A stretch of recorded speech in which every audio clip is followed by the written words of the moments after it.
एक गांव में दो बहनें रहती थी। बड़ी बहन गंगा का पति कुछ महीनों से बीमार था, इसलिए वो रोज छोटी बहन तारा के घर काम करने जाती थी। तारा की शादी एक अमीर व्यापारी से हुई थी। वो बहुत सुंदर थी, लेकिन बहुत लालची भी थी। सुबह के समय गंगा जल्दी जल्दी अपने काम खत्म करके तारा के घर की ओर निकलती थी।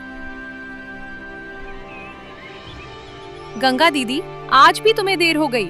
सुबह सुबह इतने बड़े घर का काम पड़ा है और तुम आराम से घर में बैठी रहती हो। तुम्हें जल्दी आना चाहिए था। खैर, अब आ ही गई हो तो काम में लग जाओ। माफ करना बहन, मेरा बेटा रात भर बुखार में रोता रहा, इसलिए देर हो गई। तुम चिंता मत करो, मैं जल्दी जल्दी सब काम कर दूंगी। ठीक है, पहले आंगन में और फिर कमरे में अच्छी तरह से झाड़ू पोछा कर दो। उसके बाद रसोई में जाकर सारे बर्तन मांज देना, और हाँ, काम ठीक से होना चाहिए। गंगा जल्दी जल्दी काम पर लग जाता है। सबसे पहले उसने आंगन में अच्छी तरह से झाड़ू पोछा किया। उसके बाद गंगा धीरे धीरे घर का एक एक कोना साफ करता है। फिर वो बर्तन मांजने बैठ जाता है।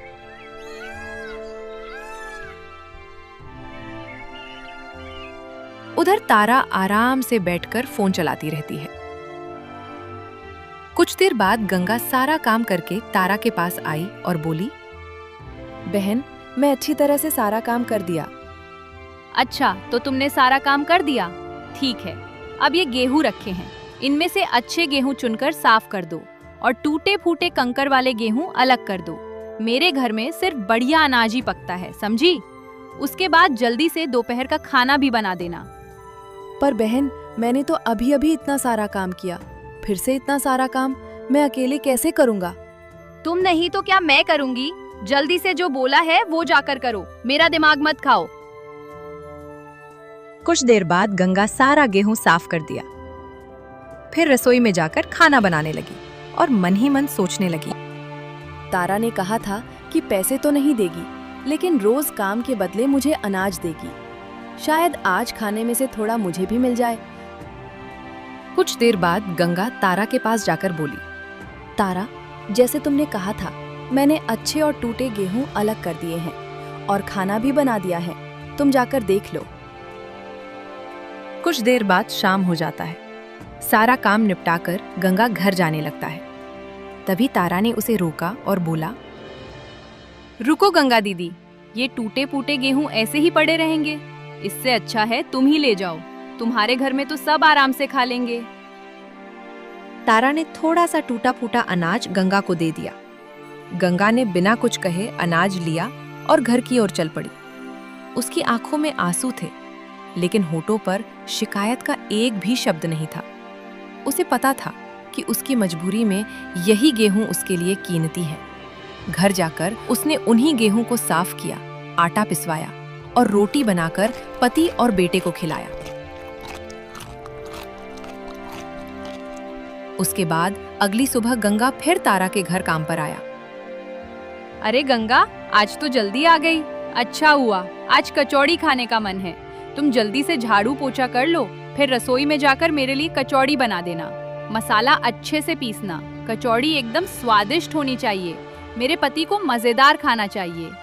ठीक है बहन, जैसा तुम कहो। गंगा ने चुपचाप झाड़ू पोछा किया, फिर बर्तन मांजे।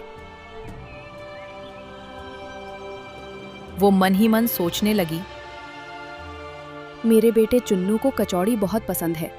2-4 कचौड़ी अगर उसके लिए ले जा पाता तो वो बहुत खुश होता। गंगा ने मसाला तैयार किया, प्याज भुनी, फिर मेहनत से ढेर सारी कचौड़ी तल दी। पूरा घर खुशबू से महक उठा। तारा आई और बोली, वाह, आज तो बहुत अच्छी खुशबू आ रही है। खाना बहुत बढ़िया बना है, आज तो मजा ही आ जाएगा।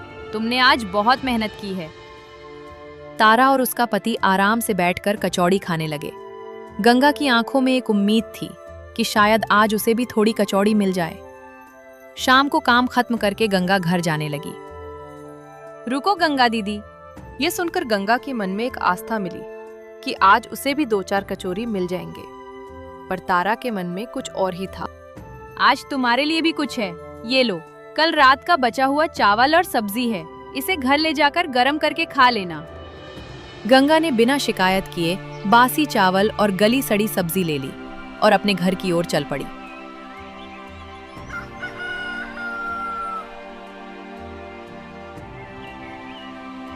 दिन ऐसे ही गुजरते गए। गंगा रोज काम करती और बदले में बासी या खराब खाना ले जा पाती। कुछ दिन बाद तारा बोली, सुनो गंगा दीदी, कल तुम जल्दी आ जाना।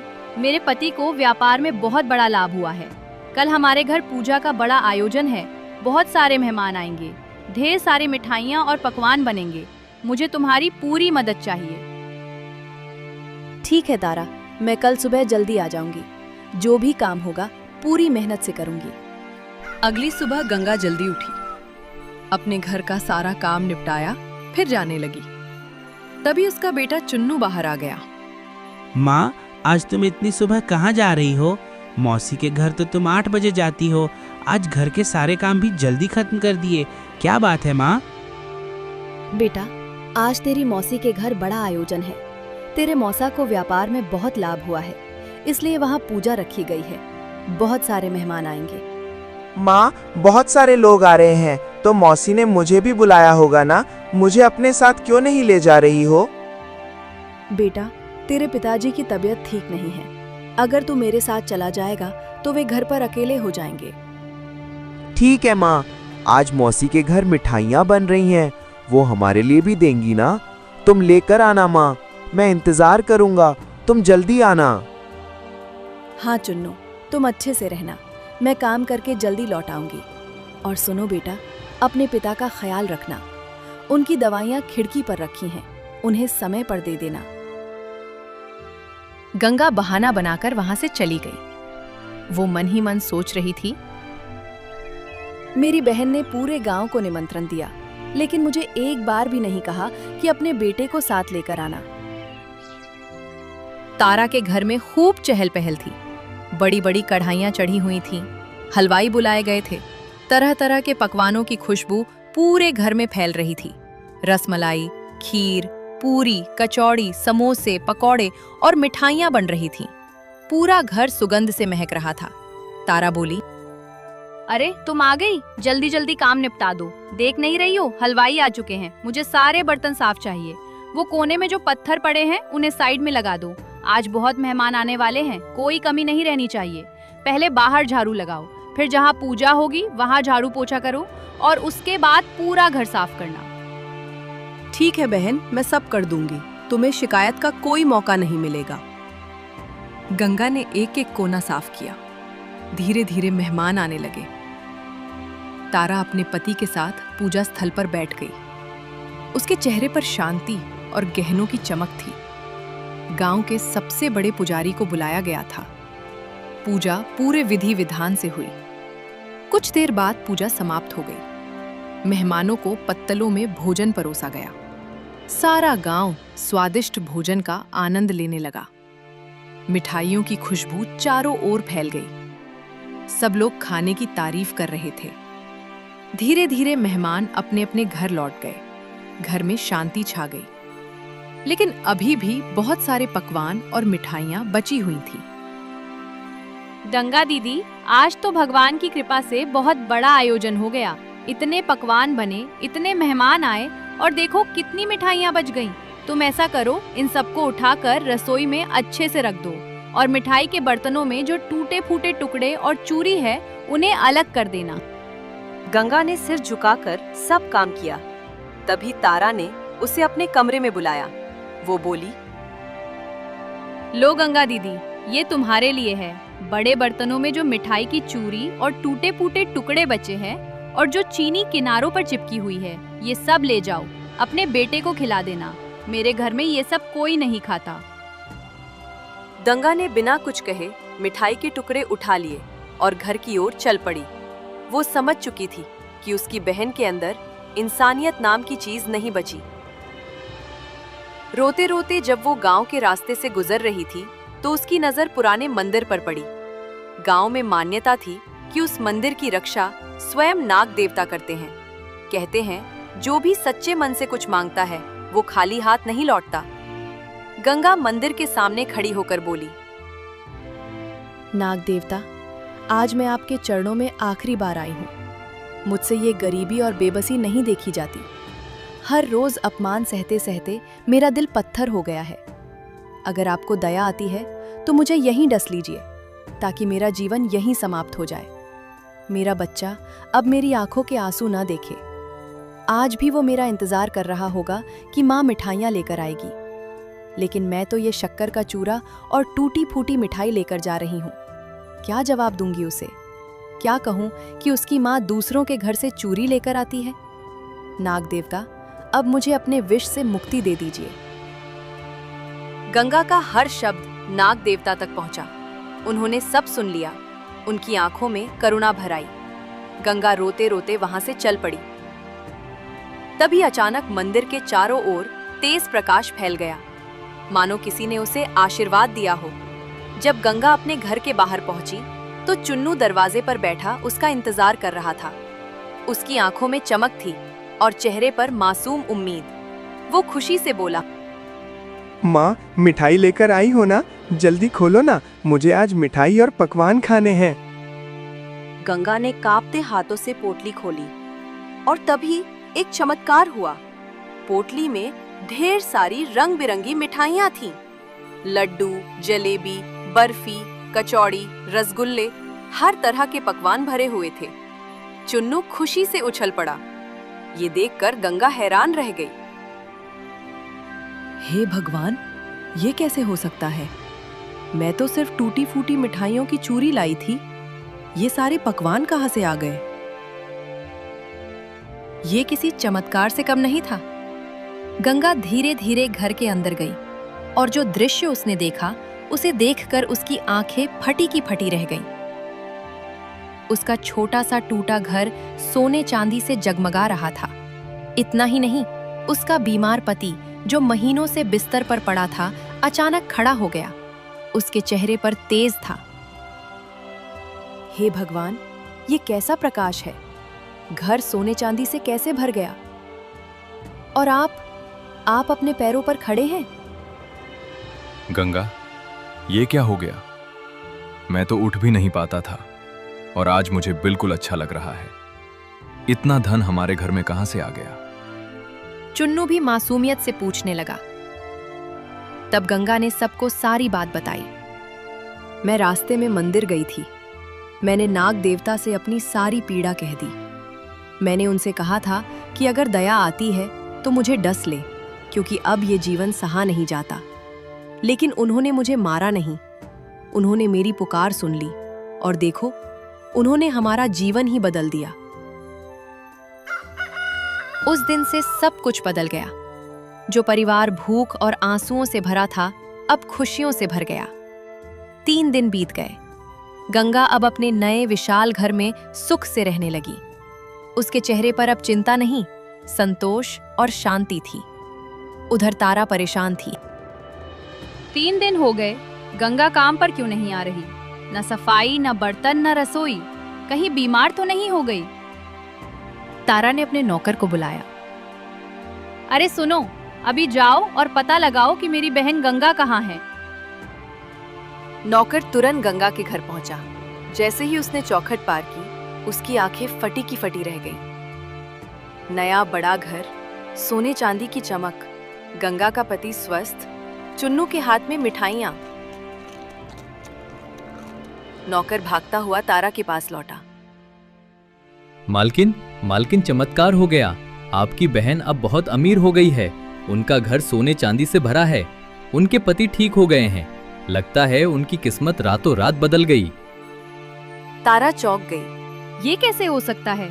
मैंने तो उसे सिर्फ बची कुची मिठाई दी थी, फिर ये दौलत कहाँ से आई? उस शाम जब उसका पति घर आया तो तारा ने सारी बात बताई। ये तो अच्छी बात है। तुम्हारी बहन ने बहुत दुख झेले हैं। तुम जाकर पूछ लो कि ये सब कैसे हुआ। तारा ने तय किया, वो सच्चाई जानकर रहेगी कि गंगा अचानक इतना अमीर कैसे हो गया। थोड़ी देर बाद तारा तैयार होकर गंगा के घर पहुंची। महल जैसा घर देखकर उसके मन में जलन और हैरानी भर गई।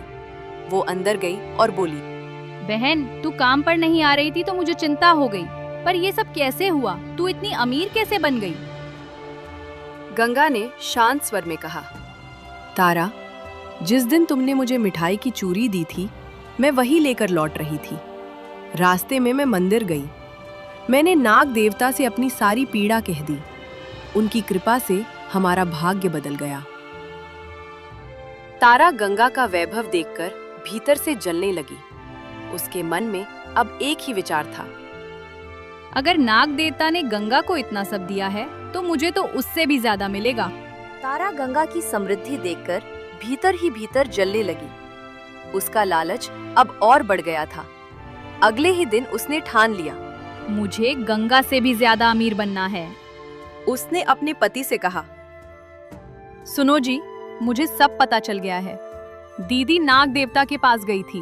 मैंने जो खराब खाना उसे दिया, उसने जाकर अपनी दुख भरी कहानी सुनाई और नाग देवता ने उसे महल दे दिया। हमें भी वैसा ही करना होगा।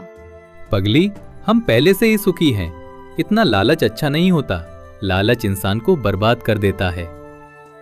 पर तारा पर लालच का भूत सवार था। वो गंगा के घर पहुंची और झूठे आंसू बहाने लगी। दीदी, मुझे माफ कर दो। मेरे पति के कारोबार में नुकसान हो गया है। मुझे अपने घर पर काम पर रख लो। जैसे तुम मेरे घर काम करती थी, वैसे ही मैं भी कर लूंगी। बदले में बस खाना दे देना। गंगा सब समझ गई, लेकिन उसने कुछ नहीं कहा। ठीक है तारा, अगर तेरी यही इच्छा है तो आज से मेरे घर काम कर ले।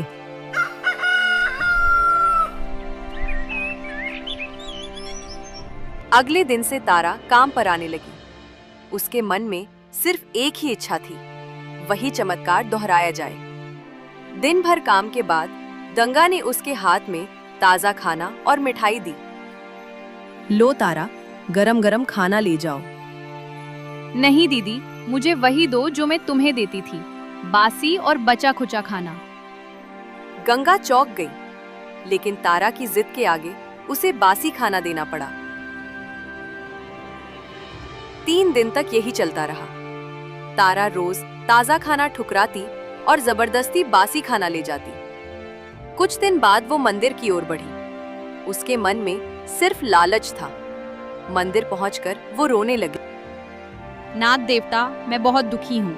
मैं रोज अपनी बहन के घर काम करती हूँ। वो मुझे हमेशा बासी खाना देती है। अब मुझे इस दुखी जीवन से मुक्ति दे दीजिए। मुझे डस लीजिए। तभी मंदिर में भारी आवाज गूंजी। मूर्ख स्त्री, तू लालच में अंधी हो चुकी है। तेरे दिल में अपनी बहन के लिए ईर्ष्या भरी है। रोज तेरी बहन तुझे ताजा खाना देती है, लेकिन तू जानबूझकर बासी मांगती है। तारा घबरा गई। नाग देवता, मैं सच कह रही हूँ। आवाज फिर गूंजी। झूठ मत बोल तारा। तूने अपनी बहन से ईर्ष्या की, झूठ बोला और अब लालच में आकर मौत की भीख मांग रही है। ठीक है, तेरी इच्छा पूरी होगी, पर तेरे लालच का फल भी मिलेगा। तारा रोने लगी। मुझे माफ कर दीजिए, मुझे मत डसिए। मैं तुझे डसूंगा नहीं, लेकिन तुझे श्राप देता हूं। तेरा आलीशान महल एक झोपड़ी में बदल जाएगा। तेरे घर का सोना, चांदी, हीरे, मोती सब पत्थर बन जाएंगे। तू मेरे सामने गरीब बनकर आई है, अब सच में गरीब बनकर ही रहेगी, ताकि तुझे समझ आए कि लालच का अंत विनाश होता है। इतना कहते ही मंदिर में तेज प्रकाश फैल गया। तारा कांपती हुई घर की ओर दौड़ी। जब वो पहुंची तो उसके पैरों तले जमीन खिसक गई। उसका महल गायब था। वहां एक टूटी फूटी झोपड़ी खड़ी थी। अंदर गई तो सोना चांदी सब पत्थर बन चुका था। उसका पति हैरान खड़ा था। तारा जमीन पर बैठ गई। अब उसे अपनी गलती समझ आ चुकी थी। उधर गंगा ने जब ये सब सुना तो उसके मन में घमंड नहीं बल्कि दया आई। वो अपनी बहन के पास गई और बोली, धन से बड़ा धन संतोष होता है। अगर तू पहले समझ जाती तो ये दिन नहीं देखना पड़ता। दीदी, मुझे माफ कर दो। मैं लालच में अंधी हो गई थी। उसका पति घबराकर बोला, तारा, ये क्या हो गया? हमारा घर झोपड़ी में कैसे बदल गया? मुझे कुछ समझ नहीं आ रहा। बताओ, तुमने क्या किया है? तारा फूट फूट कर रो पड़ी। उसने नाग देवता के श्राप की पूरी बात बता दी। उसका पति गुस्से और दुख से भर उठा। मैंने कहा था ना तारा, लालच मत करो। तुम्हारी लालची सोच ने मेरी जीवन भर की मेहनत मिट्टी में मिला दी। तुम्हें पता भी है मैंने ये सब कमाने के लिए कितनी मेहनत की थी। न जाने कौन सा पाप किया था जो मेरी शादी तुम जैसी लालची स्त्री से हुई। तारा ये सुनकर टूट गई। उसके लालच ने उसका ऐशो आराम छीन लिया, धन दौलत छीन ली और सबसे बढ़कर पति का प्यार भी छीन लिया। अब उसे समझ आ चुका था कि असली गरीबी धन की नहीं बल्कि मन की होती है। जिसके मन में संतोष नहीं वो चाहे कितनी भी दौलत पाले फिर भी गरीब ही रहता है, और जो संतोषी है वो थोड़े में भी सुखी रहता है। इस तरह लालच और जलन में अंधी हुई तारा ने अपने ही हाथों अपनी जिंदगी बर्बाद कर ली।